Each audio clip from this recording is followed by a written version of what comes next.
Shalom, Bapak Ibu dan Saudara-saudari yang dikasihi dan diberkati oleh Tuhan kita Yesus Kristus. Pada hari ini, hari Kamis tanggal 1 bulan Desember tahun 2022, bersama dengan saya, Pendeta Aji Santoso Mitalimpa, Resort GKI Puruk Jahu, akan mengajak kita di dalam pembacaan dan perenungan dari kebenaran firman Tuhan, yang dimana diambil sesuai dengan Almanak Nas Gereja Kalimantan Evangelis tahun 2022, yaitu Kisah Para Rasul pasal yang ke-1 ayat yang ke-12 hingga ayat yang ke-17. Namun sebelum kita membaca dan merenungkan dari kebenaran firman Tuhan ini, mari kita rendahkan hati kita memohon tuntunan daripada Roh Kudus. Kita berdoa. Kami mengucap syukur dan terima kasih Tuhan, karena kemurahan-Mu yang begitu luar biasa di dalam kehidupan kami. Dari dahulu bahkan sampai pada saat ini selalu boleh kami rasakan secara nyata dan ajaib. Ya Bapa Tuhan Yesus Kristus, bila mana sebentar lagi kami akan membaca, terlebih kami mau merenungkan dari kebenaran firman-Mu. Mari Tuhan, nyatakanlah roh hikmat kebijaksanaan kepada kami, pribadi lepas pribadi, supaya kami boleh memahami, merenungi dengan hati yang tulus, terlebih kami mau melakukannya di dalam kehidupan kami. Biarlah kehendak-Mu yang jadi, bukan kehendak kami manusia yang pada ini yang jadi. Hanya di dalam dan oleh Tuhan Yesus Kristus kami berdoa dan memohon. Amin. Kisah Para Rasul pasal yang ke-1 ayat yang ke-12 hingga ayat yang ke-17, di bawah dua judul perikop. Judul perikop yang pertama, Rasul-Rasul menanti-nanti, dan judul perikop yang kedua, Matias dipilih menggantikan Yudas. Demikian bunyi dari kebenaran firman Tuhan. Maka kembalilah rasul-rasul itu ke Yerusalem dari bukit yang disebut Bukit Zaitun, yang hanya seperjalanan Sabat jauhnya dari Yerusalem. Setelah mereka tiba di kota, naiklah mereka ke ruang atas, tempat mereka menumpang. Mereka itu ialah Petrus dan Yohanes, Yakobus dan Andreas, Filipus dan Thomas, Bartolomeus dan Matius, Yakobus bin Alpeus dan Simon orang Zelot, dan Yudas bin Yakobus. Mereka semua bertekun dengan sehati dalam doa bersama-sama dengan beberapa perempuan serta Maria, ibu Yesus, dan dengan saudara-saudara Yesus. Pada hari-hari itu berdirilah Petrus di tengah-tengah saudara-saudara yang sedang berkumpul itu, kira-kira 120 orang banyaknya, lalu berkata, "Hai saudara-saudara, haruslah genap nas kitab suci yang disampaikan Roh Kudus dengan perantaraan Daud tentang Yudas, pemimpin orang-orang yang menangkap Yesus itu. Dahulu ia termasuk bilangan kami dan mengambil bagian di dalam pelayanan ini." Demikian bunyi dari kebenaran firman Tuhan. Amin. Bapak, Ibu, dan saudara-saudari yang terkasih di dalam Tuhan kita Yesus Kristus, dari pembacaan kebenaran firman Tuhan tadi, di mana menceritakan orang-orang yang menanti-nantikan Tuhan seperti burung Raja Wali. Raja Wali selalu memiliki kekuatan baru, tidak menjadi lesu dan lelah. Orang yang menanti janji Tuhan akan memiliki semangat, kemampuan, dan kekuatan yang selalu baru. Masa menanti janji Tuhan adalah masa aktif, masa berbuat, masa bertindak, masa berdoa dan saling melayani seperti yang dilakukan oleh para rasul sesudah Yesus naik ke sorga. Nah Bapak, Ibu, dan saudara-saudari sekalian, pada ayat yang ke-12 pembacaan kita tadi disebutkan bahwa sesudah Yesus naik ke sorga, kemudian rasul-rasul kembali ke Yerusalem. Nah, di sini kata kembali diambil dari bahasa Yunani, hupostrepo, bukan hanya bermakna pulang ke Yerusalem, tetapi kata ini mengandung arti bahwa rasul-rasul kembali berbalik dari sikap terpaku, terpana, menatap ke langit yang bisa kita bandingkan pada ayat yang ke-11, kata melihat Yunani yang artinya atenizo, melihat secara lama dan tetap tanpa melakukan sesuatu. Nah, Bapak, Ibu, dan saudara-saudari sekalian, kepada sebuah kesadaran, semangat, dan sikap baru. Ketika mereka berbalik, mereka mengalami perubahan sikap dari terpana pada yang ilahi menjadi sadar pada realitas dunia yang harus mereka hadapi. Kembalinya para rasul ke Yerusalem menjadi sebuah titik perubahan yang sangat penting.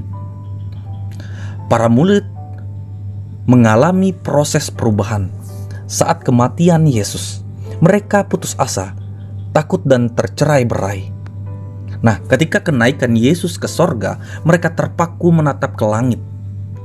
Maka kembalinya mereka ke Yerusalem, mereka sehati bertekun di dalam doa, yang artinya rajin bersungguh-sungguh menghabiskan banyak waktu. Jadi mereka saling melayani, saling mendoakan, saling menasehati, saling menguatkan, dan kesehatian mereka semakin kuat lagi. Nah, Bapak, Ibu, dan saudara-saudari sekalian, mereka menunggu bukan dengan berdiam diri atau mengurung diri, tetapi dengan bertekun di dalam doa.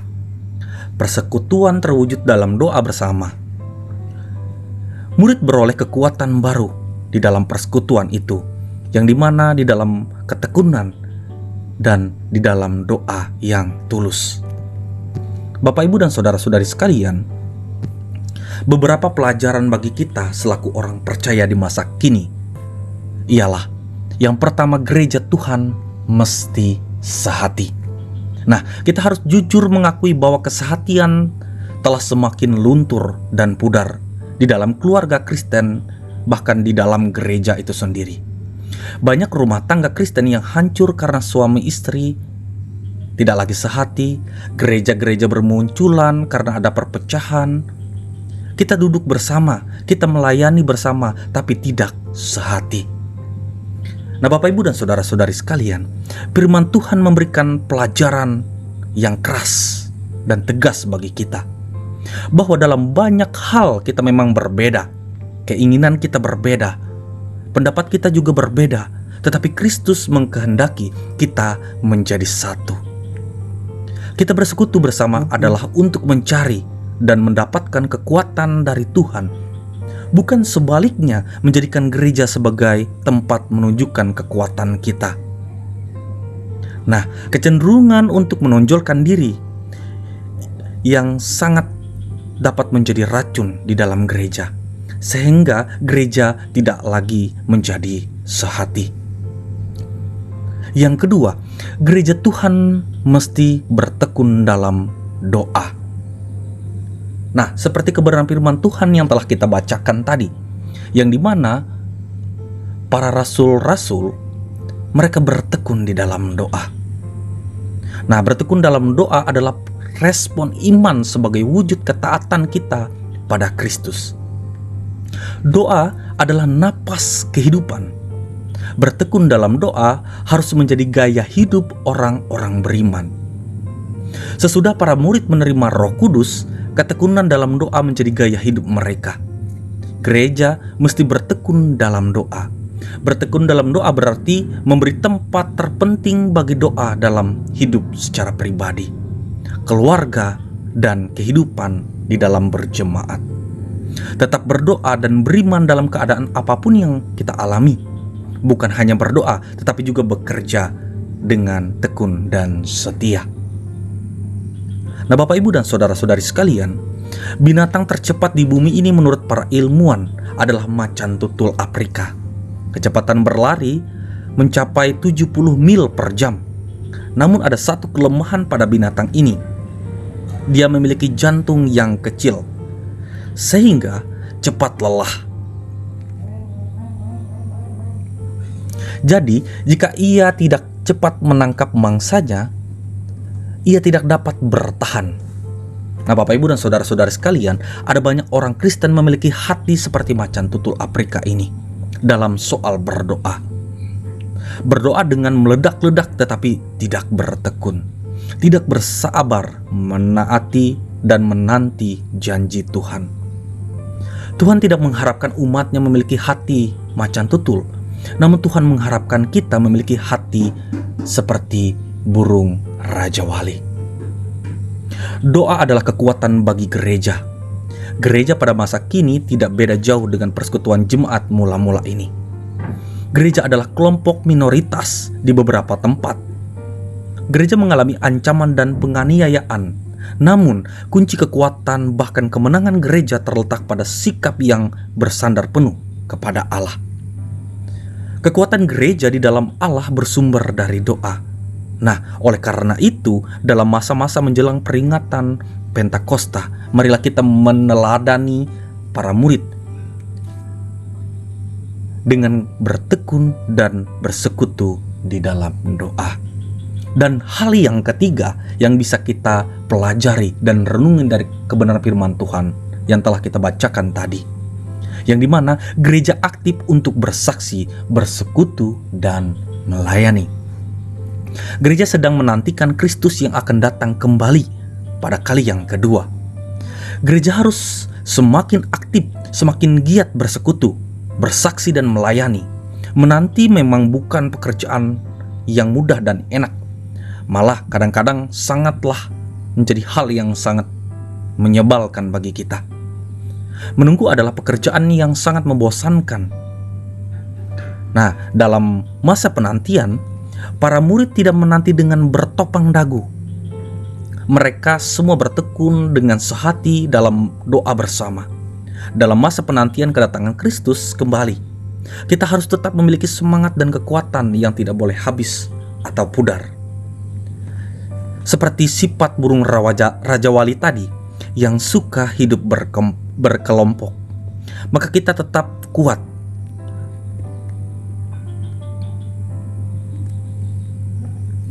Tidak lesu kalau kita hidup di dalam kebersamaan.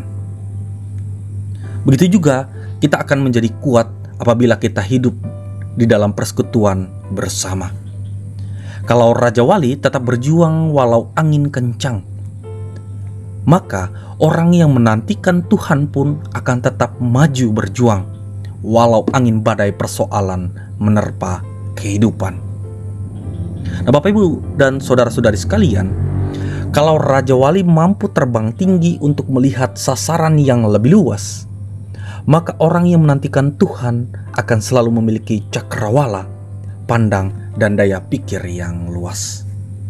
Bapak, Ibu, dan saudara-saudari sekalian yang dikasihi dan diberkati oleh Tuhan kita Yesus Kristus, orang yang menantikan Tuhan seumpama Raja Wali yang naik terbang dengan kekuatan sayapnya. Mereka berlari dan tidak menjadi lesu. Mereka berjalan dan tidak menjadi lelah. Biarkanlah kebenaran firman Tuhan ini boleh mengingatkan kita, menjadi perenungan yang dalam di dalam kehidupan kita, supaya kita bisa belajar dan mentekuni seperti yang dilakukan oleh rasul-rasul. Dan biarkanlah kebenaran firman Tuhan ini boleh menguatkan, mengokohkan iman dan pengharapan kita dari sekarang sampai selama-lamanya. Amin untuk kebenaran firman Tuhan. Mari kita rendahkan hati kita bersatu dalam doa, kita berdoa. Kami mengucap syukur dan terima kasih Tuhan, karena kemurahan-Mu yang begitu luar biasa di dalam kehidupan kami selalu boleh terjadi secara nyata dan ajaib. Dan kasih kemurahan-Mu tidak pernah terhingga boleh kami terima. Biarkanlah kemurahan Tuhan dan kasih Tuhan, anugerah-Mu boleh kami rasakan di sepanjang hari lepas hari kami, dalam setiap tugas dan tanggung jawab serta pelayanan yang boleh kami jalani. Ya Bapa Tuhan Yesus Kristus, bila mana kami telah membaca dan merenungkan dari kebenaran firman-Mu, biarlah kebenaran firman-Mu ini tidak berlalu begitu saja di dalam setiap hati dan pikiran kami. Tuhan, nyatakan hikmat kepada kami supaya kami boleh menjalaninya di dalam hari lepas hari kami. Dan biarkanlah kebenaran firman-Mu ini juga boleh menjadi pondasi dasar yang kokoh di dalam kami menjalani kehidupan.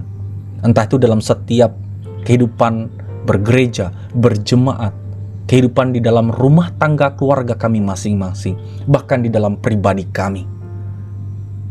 Biarkan kami juga boleh belajar dan mentekuni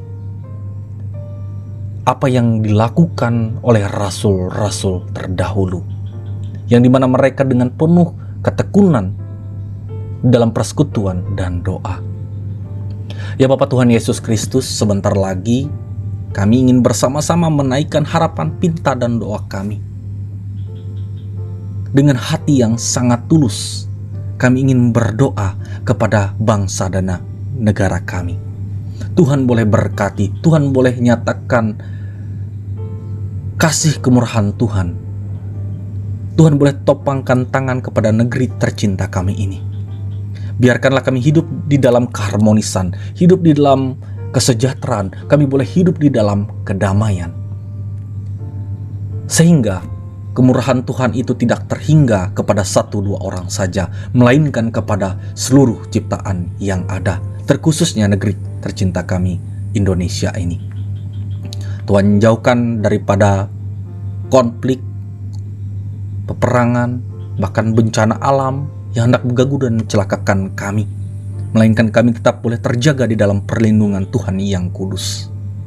Ya Bapa Tuhan Yesus Kristus, kami juga ingin berdoa kepada para pemimpin-pemimpin kami, dari tingkat yang paling atas hingga tingkat yang paling bawah, di dalam setiap tugas dan tanggung jawab yang Tuhan percayakan kepada mereka.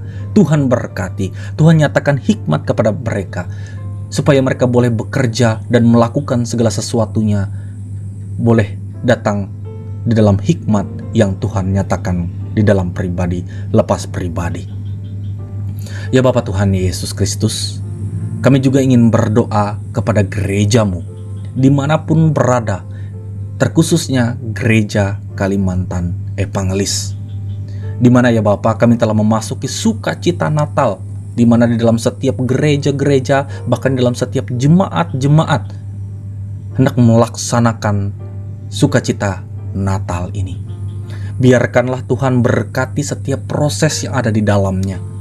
Biarkan semuanya boleh berjalan dengan baik dan lancar, sehingga nama Tuhan tetap selalu dipuji, dimuliakan, dan diagungkan oleh setiap umat. Ya Bapa Tuhan Yesus Kristus, kami juga ingin berdoa kepada para pelayan-pelayan-Mu, entah itu dari pendeta, evangelis, penatua, diakon, guru sekolah minggu, guru agama, pikaris, mahasiswa PPG, mahasiswa praktek, dan siapapun yang menyerahkan hidup dan kehidupannya untuk melayani Tuhan. Tuhan berkati, Tuhan nyatakan kesehatan, kekuatan, kemerdekaan di dalam kehidupan mereka, supaya tidak henti-hentinya memuji, melayani, bersekutu di dalam Tuhan Yesus saja. Ya Bapa Tuhan Yesus Kristus, pada saat ini juga kami tidak lupa, kami ingin berdoa kepada lansia, janda, duda, anak yatim piatu, orang-orang yang sedang sakit, orang-orang yang telantar, orang-orang yang terpenjara. Tuhan berkati mereka, nyatakan kesehatan, kekuatan, hikmat, kebijaksanaan, keharmonisan, kebahagiaan di dalam kehidupan mereka. Tuhan hadir di tengah-tengah mereka, memeluk erat-erat kehidupan mereka, supaya mereka tetap selalu boleh merasakan kasih anugerah Tuhan yang luar biasa. Ya Bapa Tuhan Yesus Kristus, kami juga ingin berdoa terkhususnya kepada jemaat-Mu, yaitu jemaat Tumbang Bau atau Tumbang Bangaat.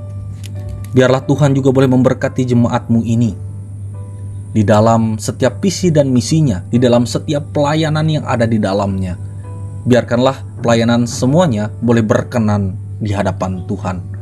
Biarkan juga melalui jemaat-jemaat-Mu ini begitu banyak orang-orang yang dimenangkan dan dimeteraikan di dalam Kristus Yesus, sehingga begitu banyak orang boleh merasakan anugerah daripada Tuhan saja. Tuhan nyatakan juga dalam kehidupan berjemaat-Mu ini, di dalam setiap persekutuan mereka, supaya mereka boleh bertekun bukan karena kehidupan duniawi, melainkan kehidupan sorgawi yang Tuhan kehendaki. Ya Bapa Tuhan Yesus Kristus, di dalam tutur mulut lidah kami yang terbatas ini, sesungguhnya kami hendak meminta dan memohon begitu banyak hal. Namun kami yakin dan percaya, kami berserah sepenuhnya di dalam rencana Tuhan yang agung dan mulia. Karena kami yakin dan percaya, Tuhan telah menyiapkan terbaik kepada kami dalam persekutuan gereja, jemaat, bahkan di dalam persekutuan keluarga kami. Biarkanlah semuanya boleh jadi dalam kehendak Tuhan, bukan di dalam kehendak kami, manusia yang panah ini. Ya Bapa Tuhan Yesus Kristus, inilah harapan dan pinta serta doa kami yang kami naikkan dan alaskan di dalam satu nama, Tuhan Yesus Kristus yang telah mengajarkan kami berdoa demikian. Bapa kami yang ada di sorga, dikuduskanlah namamu, datanglah kerajaanmu, jadilah kehendakmu di bumi seperti di sorga. Berikanlah kami pada hari ini makanan kami yang secukupnya, dan ampunilah akan kesalahan kami, seperti kami juga mengampuni orang yang bersalah kepada kami. Dan jangan bawa kami dalam pencobaan, tetapi lepaskanlah kami daripada yang jahat, karena Engkaulah yang punya kerajaan dan kuasa dan kemuliaan sampai selama-lamanya. Amin.